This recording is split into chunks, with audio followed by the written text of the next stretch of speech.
तो हम सबसे पहले टैक्स खत्म करेंगे इनकम का, क्योंकि ये टैक्स लगाया है अंग्रेजों ने। इनकम पर टैक्स लगाने की जरूरत नहीं होती किसी भी देश में। टैक्स होने चाहिए एक्सपेंडिचर्स, इनकम पे नहीं। हम इनकम का टैक्स हटाना चाहते। ये टैक्स हटने से दो बड़े फायदे होने वाले। पहला फायदा ये कि सारा ब्लैक मनी खत्म हो जाएगा। आप इनकम टैक्स हटाओ, ब्लैक मनी खत्म। और देश के अंदर 60 लाख करोड़ का जो ब्लैक मनी है, इनकम टैक्स हटाते ही ये सारा धन बाहर आ जाए। और ये धन बाहर आएगा तो कहाँ जाएगा? या तो ये 60 लाख करोड़ रुपए बैंक में आएगा डिपॉजिट के रूप में, या तो ये 60 लाख करोड़ रुपए इन्वेस्ट होगा उद्योग और व्यापार में, या तो ये 60 लाख करोड़ रुपए लोग खर्च करेंगे। तीनों ही स्थिति में पैसा मार्केट में घूमेगा। और बाजार में अगर 60 लाख करोड़ रुपए घूम रहा है तो कटोरा लेके विदेशों में भीख मांगने की जरूरत नहीं है। देश के विकास के लिए हमारे पास पैसा है। अभी देश में क्या होता है, लोग इनकम टैक्स देना नहीं है इसके लिए इनकम को छुपाते हैं। आप इनकम का टैक्स हटा दो, इनकम छुपाना लोग बंद कर देंगे। और जैसे इनकम छुपाना बंद हुआ तो लोग तो अपने आप ही ईमानदार हो जाएंगे, बेईमान रहने की जरूरत ही नहीं है। और मेरी पूरी इस बात पर विश्वास है और गारंटी है कि जैसे ही इनकम का टैक्स आप खत्म करेंगे, आमदनी इस देश की अपने आप 2-3 गुनी बढ़ जाएगी। इसी तरह हम उत्पादन का टैक्स खत्म करना चाहते हैं, सेंट्रल एक्साइज। अभी क्या होता है, सेंट्रल एक्साइज का टैक्स चोरी करने के लिए लोग उत्पादन को छुपाते हैं। आप टैक्स हटा दो, उत्पादन छुपाएगा नहीं कोई, तो उत्पादन बढ़ जाएगा देश। इसी तरह बिक्री के कर को छुपाने के लिए लोग व्यवसाय को छुपाते हैं। आप बिक्री का कर हटा दो, व्यवसाय को कोई छुपाएगा नहीं। लोगों को ईमानदार बनने के रास्ते खोलने हैं जो कानूनों ने बंद करके रखे हो। और मैंने एक बार भारत के बहुत बड़े बड़े उद्योगपति और व्यापारियों की एक सभा में ये बात कही। हमारे देश में एक संस्था, उसका नाम है FICCI, federation of Indian chambers commerce and industry. उनके यहाँ उन्होंने मुझे बुलाया था व्याख्यान देने।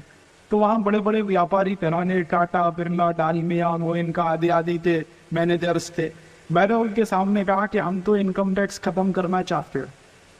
तो उन्होंने कहा कि कब करोगे? मैंने कहा 4 साल बाद। तो उन्होंने कहा अभी क्यों नहीं कर देते? मैंने कहा भाई आपको क्या है, अगर इनकम का टैक्स खत्म हो जाए। तो टाटा ग्रुप के एक मैनेजर ने जो मुझे कहा वो मैं आपको कहता हूँ।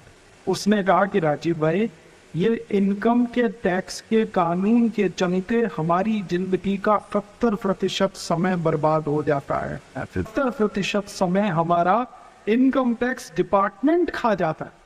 अगर आप इस कानून को खत्म कर दोगे तो हम आपको गारंटी देते हैं कि जितना हम इनकम टैक्स में नहीं देते उससे कई गुना ज्यादा दे देंगे देश में। मैंने पूछा कैसे दे दोगे?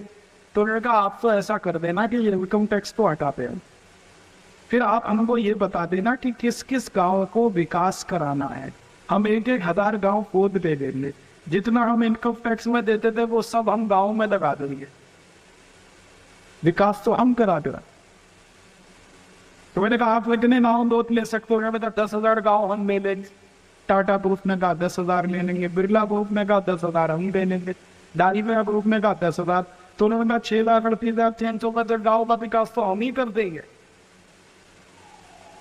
बस आप ये कानून हटाओ दो ताकि हमारा समय बचे, और बचे हुए समय में हम उतनी ही पूंजी और पैदा करेंगे, उतना ही व्यापार और करेंगे, उतना ही उत्पादन और करेंगे। तो उत्पादन भी बढ़ेगा, व्यापार भी बढ़ेगा। और मैंने कहा सेंट्रल एक्साइज हटा दें तो तब तो उन्होंने कहा सोने में सुहागा, हमें उत्पादन छुपाना नहीं पड़ेगा, बेईमानी करनी नहीं पड़ेगी। और उत्पादन जितना बढ़े समृद्धि उतनी बढ़ेगी देश के, और समृद्धि जितनी बढ़ेगी पूंजी का बंटवारा उतना ही होगा। मैंने कहा सेंट्रल सेल्स खत्म करें और 64 तरह के सभी टैक्स खत्म करें। तो उन्होंने कहा फिर तो हम इस देश में, आप दूध मांगोगे तो हम आपको रबड़ी देंगे, और आप रबड़ी मांगोगे तो उससे भी अच्छी कोई चीज दे दे। आप कर दो एक बार इस काम।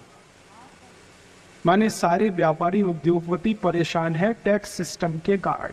वो कहते हैं कि हमें बेईमान इस टैक्स सिस्टम ने बनाया है, हम बेईमान नहीं है। एक अद्भुत व्यापारी है मुंबई में, उनका नाम नहीं लेना चाहता, वो एक्सपोर्टर है डायमंड के। वो हर दिन सुबह और शाम का खाना तब खाते हैं जब 1-1 लाख रुपए दान कर देते हैं अपने हाथ से। हर दिन का नियम है उनका, सुबह 1 लाख रुपए दान करते हैं, शाम को 1 लाख रुपए दान करते। और वो अद्भुत जीव है, इनकम टैक्स की सबसे ज्यादा चोरी कर नहीं देते। एक दिन मैंने कहा आप इनकम टैक्स की चोरी कैसे कराते हो? उन्होंने कहा 17 चार्टेड अकाउंटेंट मैंने इसी काम के लिए रखे हुए, एक को 50-50 हजार की तनख्वाह देता हूं और उनको एक ही टारगेट है कि मेरा 1 पैसा इनकम टैक्स में जाना नहीं चाहिए। तो वो सब अपना दिमाग लगाते हैं, तिकड़म लगाते हैं, मैं इनकम टैक्स पर चोरी करता हूँ, लेकिन 2 लाख रुपए रोज दान देता। तो मैंने कहा आप ये 2 लाख रुपए इनकम टैक्स में ही क्यों नहीं देते? तब उन्होंने उत्तर दिया, उन्होंने कहा भारतीय संस्कृति में कुपात्रों को दान नहीं दिया जाता।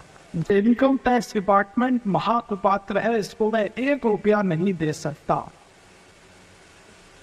मैं पूछा क्यों? तो उन्होंने कहा कुपात्रों को दान दो तो नरक में जाना पड़ता है, मैं नरक में नहीं जाना चाहिए। मतलब सीधा सा ये है कि भारत के लोग टैक्स नहीं देते, दान देते। ध्यान दीजिएगा इस बात पर, टैक्स नहीं देते हैं, दान देते हैं। तो दान ही मांगो ना, टैक्स क्यों मांग रहे हो? हटा दो टैक्स, दान मांगना शुरू कर दो। मैंने फिर कैलकुलेशन किया कि सारे टैक्स हम हटा दें और हर भारतवासी को ये कहें कि देश के लिए 1 चाय का प्याला रोज दान कर दो। 1 चाय का प्याला माने 5 रुपए, तो 5 रुपए का 1 चाय का प्याला रोज दान कर दो देश के लिए, हम कोई टैक्स नहीं लगाएंगे आपके ऊपर। तो मैंने हिसाब जोड़ा कि कुल दान जो साल में इकट्ठा होता है वो टैक्स का 3 गुना ज्यादा है। उसे दान लो, टैक्स मत लो। और भारत के लोग दान भी रहे, टैक्स भी नहीं है। जब कारगिल युद्ध हुआ, दान दिया कि नहीं दिया? गुजरात में भूकंप आया तो दान दिया कि नहीं दिया? एक दिन में 480 करोड़ का दान आया था गुजरात में। मुख्यमंत्री को यह कहना पड़ा था कि भैया रोको, जब जरूरत पड़ेगी तब मांग लेंगे, नहीं तो हम उपयोग ही नहीं कर पाएंगे उस पैसे। तो लोग जब दान देने को तैयार हैं, मैं आपको ऐसे गरीब उद्योगपतियों के नाम बता सकता हूं जिनके बिजनेस पार्टनर तिरुपति बालाजी हैं। हाँ, उनको साल में जितनी इनकम होती है उसका आधा हिस्सा चुपचाप जाके तिरुपति बालाजी में दान कर देते हैं, बताते भी नहीं, नाम पे घोषित नहीं करते। तो जो तिरुपति बालाजी को दान दे रहे हैं वो भारत माता को भी दे सकते हैं। लेने वाले में पात्रता होनी चाहिए, देने वाला तो तैयार बैठा है। हम एक ऐसा टैक्स सिस्टम इस देश में लाना चाहते हैं जिसमें किसी को टैक्स देने की जरूरत ना पड़े, देश दान पर ही चली जाए।